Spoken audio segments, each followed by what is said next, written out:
I've just been given the assignment to take some messages down to some humans on earth. The first is Zechariah, the priest. The priest who probably should know who I am. But Zechariah, I'll have to tell him that he and his wife, Elizabeth, will be having a son, John. That's what they're to call him, John.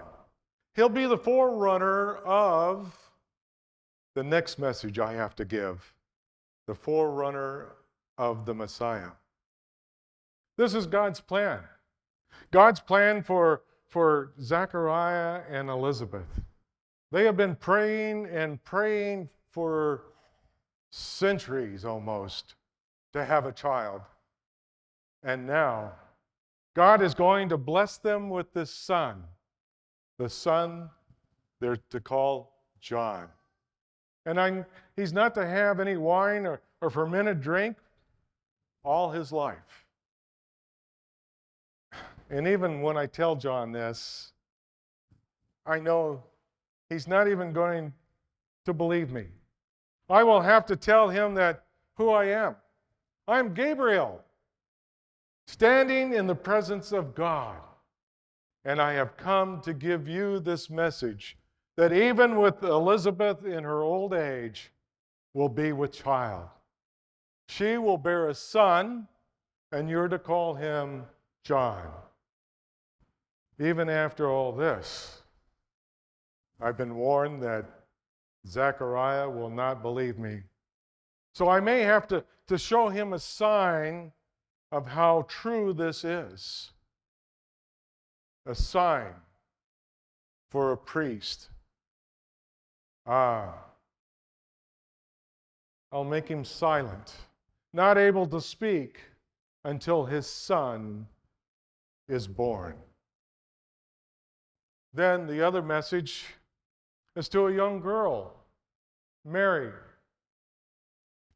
I'm to go to Nazareth in Galilee and find the Virgin Mary and tell her that she has found favor with God. Oh, I know she'll be disturbed and fearful, and I will have to tell her, do not be afraid, for you have found favor with God. And I will have to tell her that she'll be the mother of the Messiah, that she'll bear a son, and she is to call his name Jesus. But she will not understand. She'll even mention that she and Joseph have not been together to have children. And that's when I would have to tell her that the Spirit of God will be upon her and the shadow of the Most High will be within her.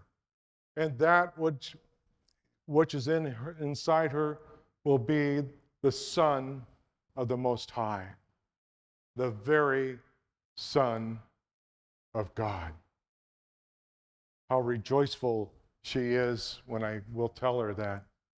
And of course, the next step is to go to Joseph. Because I know that if the news that she is with child before they even were together, that he will be embarrassed. But I know that I can calm him down and say, Joseph, do not be afraid. Take Mary to be your wife, for what is inside her is the very, very Son of God. I'm sure he will listen. And then, the final message I am to give to humans may seem kind of strange, but it's to shepherds that are watching their flock, that I'm supposed to show up. And of course, as almost always, they're afraid. And I'll have to say, fear not, for today in the city of David is born a Savior to you. And then I'll, as always, have to give them a sign. And the sign will be this. You will find the babe wrapped in swaddling clothes, lying in the manger. And even more of a sign I would have to give to these shepherds is that I'll call down the glory of God with others angels. And they will say, praise to God and glory in the highest, and on peace, goodwill to man. Wow. God must really, really love his creation. God must really love his creation of mankind to want to bring his relationship back to himself. He must really love mankind to want to bring them the salvation that they don't deserve, but the salvation that they will get by his grace. He must really love them to send his only Son in the human form, to be born of a Virgin Mary, and to save mankind for eternity.